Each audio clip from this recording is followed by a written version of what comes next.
ലൈംഗിക ശേഷിക്കുറവ് ഏത് പ്രായക്കാരിലും കോമൺ ആയിട്ട് കണ്ടുവരുന്ന ഒന്നാണ്. പ്രധാനമായിട്ടും 40 വയസ്സൊക്കെ കഴിഞ്ഞ ആളുകളിലാണ് ഇത് കാണപ്പെടുന്നത്.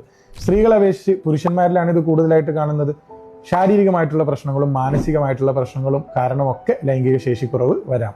ശാരീരിക പ്രശ്നങ്ങളായിട്ടുള്ള വൃക്കയ്ക്ക് വരുന്ന പ്രശ്നങ്ങൾ, ലിവറിന് വരുന്ന പ്രശ്നങ്ങൾ, ഹൃദയ സംബന്ധമായിട്ടുള്ള രോഗങ്ങൾ, അതുപോലെ തന്നെ ലൈഫ് സ്റ്റൈൽ ഡിസീസ് ആയിട്ടുള്ള ഡയബറ്റീസ് പോലെയുള്ള പ്രശ്നങ്ങൾ, ഇതുമൂലമൊക്കെ ഈ ലൈംഗിക ശേഷിക്കുറവ് കണ്ടുവരുന്നുണ്ട്. അതുമാത്രമല്ല, മദ്യപാനം ശീലമുള്ള ആളുകളിലും പുകവലി ശീലമുള്ള ആളുകളിലും ഒക്കെ ഈ പ്രശ്നങ്ങൾ വളരെ കൂടുതലാണ്.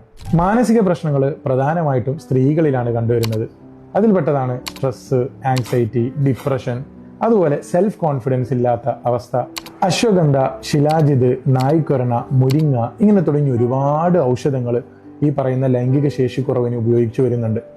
കൃത്യമായിട്ടുള്ള ഒരു ഡോക്ടറുടെ കൺസൾട്ടേഷനോടുകൂടെ മരുന്നെടുക്കുകയും കൃത്യമായിട്ടുള്ള ചികിത്സയും കൃത്യമായിട്ടുള്ള കൗൺസിലിങ്ങും ചെയ്യുകയാണെന്നുണ്ടെങ്കിൽ നമുക്ക് ഈ ഒരു ലൈംഗിക ശേഷിക്കുറവ് വളരെ സിമ്പിളായിട്ട് ട്രീറ്റ് ചെയ്യാൻ പറ്റുന്ന ഒരു കാര്യമാണ്.